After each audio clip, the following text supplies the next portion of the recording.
Greetings, salutations. I am going to be posting videos of the solo play, and I'll be doing is posting them scene by scene with each video. So, like, one video will be one scene, another will be another. You know, uh, is my hope to keep these in fairly manageable pieces. That way, like, you all can get the gist of it. If you find entertainment in it, great. This is more like a video log, so that if something happens to my notes, at least I have something for backup, so to speak. And but like I said, hopefully you enjoy it. It's not meant to be entertainment. It's entertaining for me. But these are anytime you do a solo play, there's a lot of interpretation. And of course, to start off with, there's a lot of blanks, a lot of holes, but we're not trying to write a novel, we're trying to play a game. But maybe you roll a dice roll differently than me. Okay, fine. But this is just me, you know, doing this. So hopefully you do enjoy it. So, going to set the scene a bit. So we find ourselves in the town of Anazabi, which is has a population of roughly about 1,000 people. The lord of Anazabi is Artigo Oakwood, and Artigo Oakwood is he reigns kind of like as a sort of like a military dictatorship in a way, for lack of a better term.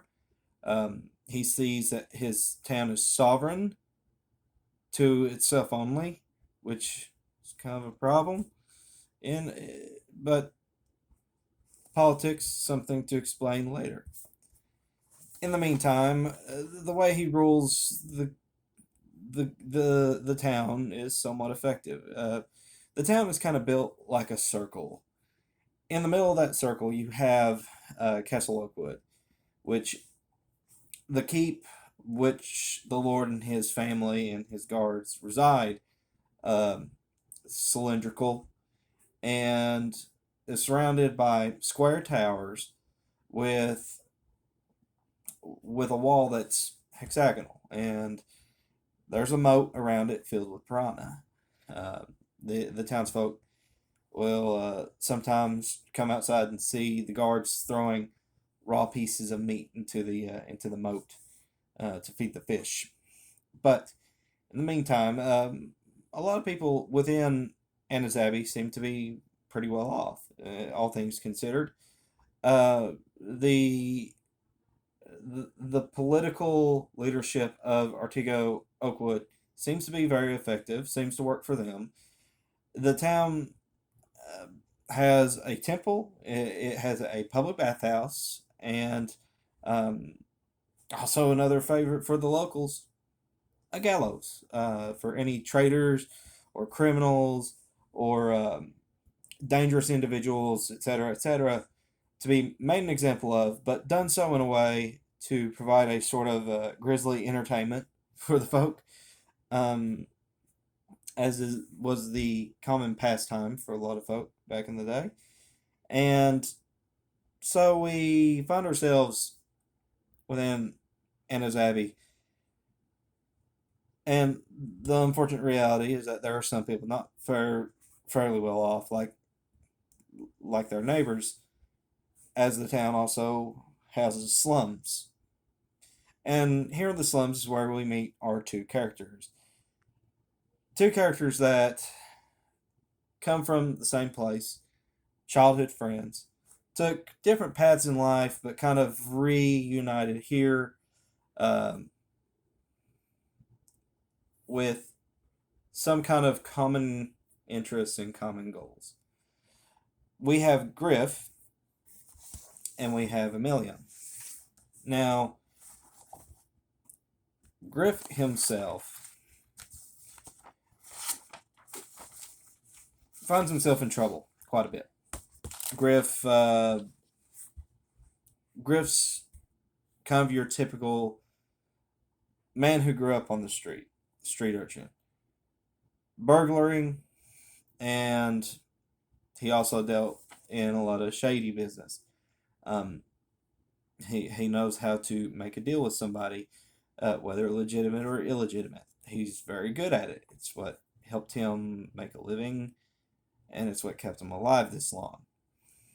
Fortunately, it's made him some enemies along the way. Most notably, a uh, a woman by the name of Selva, who is a cartographer, and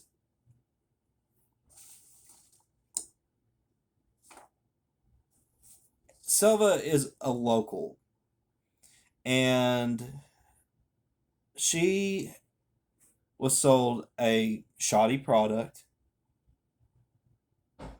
by Griff, and she wants her money back. Um, Griff, of course, disagrees very heartily, and Selva, even though she's mad about it, she's not mad about it, deal with it on her own, and she wants to take the more legal process. She wants to turn Griff into the guards if she can ever find him. He seems to elude her quite a bit.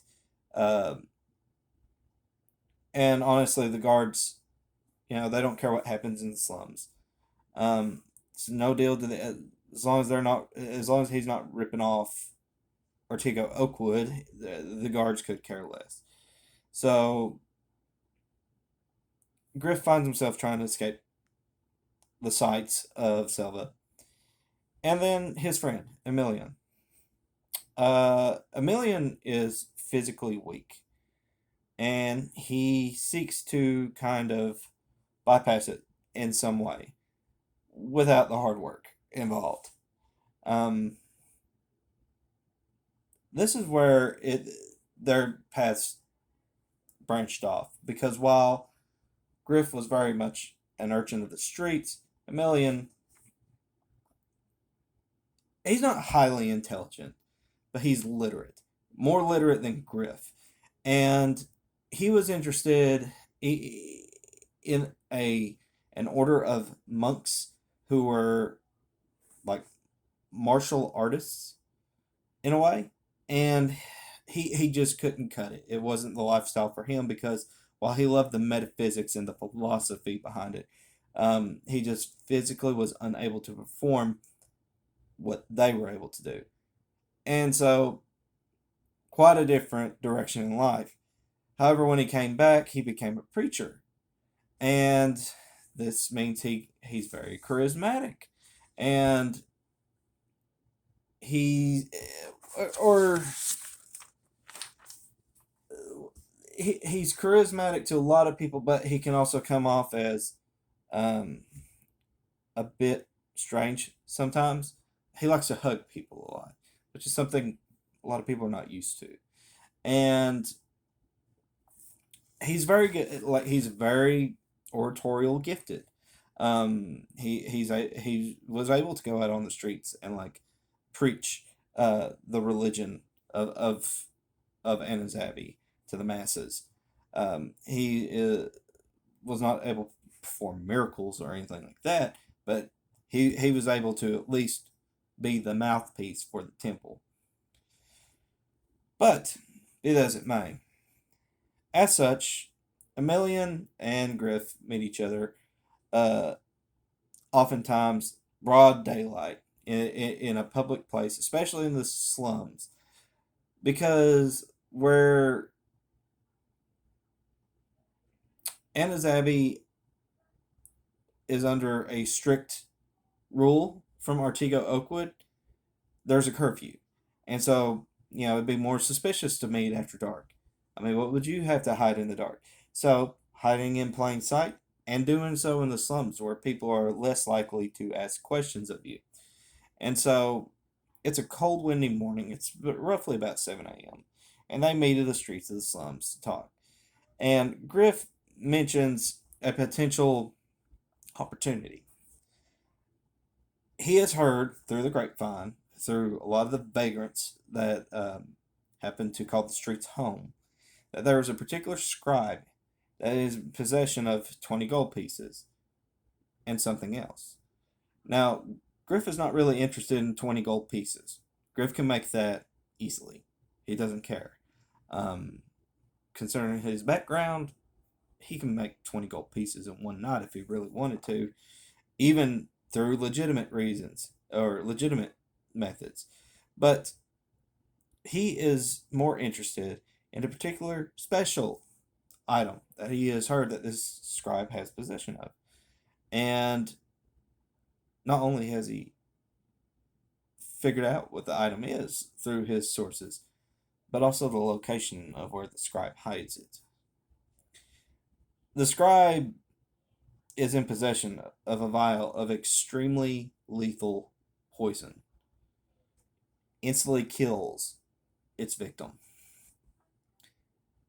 Griff is interested, not because he wants to fence it or to deal it like what he normally does, but because Griff has a lot of enemies. He's also found out that not only is he on the bad side of Zelda, but he's on the bad side of somebody else. He does not know who, but somebody has employed a mercenary that the only thing that Griff knows about this man is that on the battlefield he is what you would call a berserker. He's very um, skilled in combat and very violent, and he always hits his mark, and he makes sure that even if he so, even if his side somehow would surrender in a battle, the guy he was fighting was the one that was going to be leaving in a body bag. So this particular man, Griff has never met. He doesn't know his identity yet. And Griff also does not know the identity of the person who has hired this man. But he has heard through the grapevine that this person wants him dead, and this is the guy that's going to deal death to him. So, obviously, in fear of his life, he wants to try to get a hold of this poison, and he thinks he can do so easily. Aemelian knows the scribe personally as somebody from the temple. The scribe's name is Cadigan. Uh, he knows that Cadigan actually creates these poisons because Aemelian, as his time as a preacher, he's not totally in the know of some things, but he has figured out just how shady Cadigan is, where the priesthood of the temple, very good, upstanding people, Cadigan is anything but.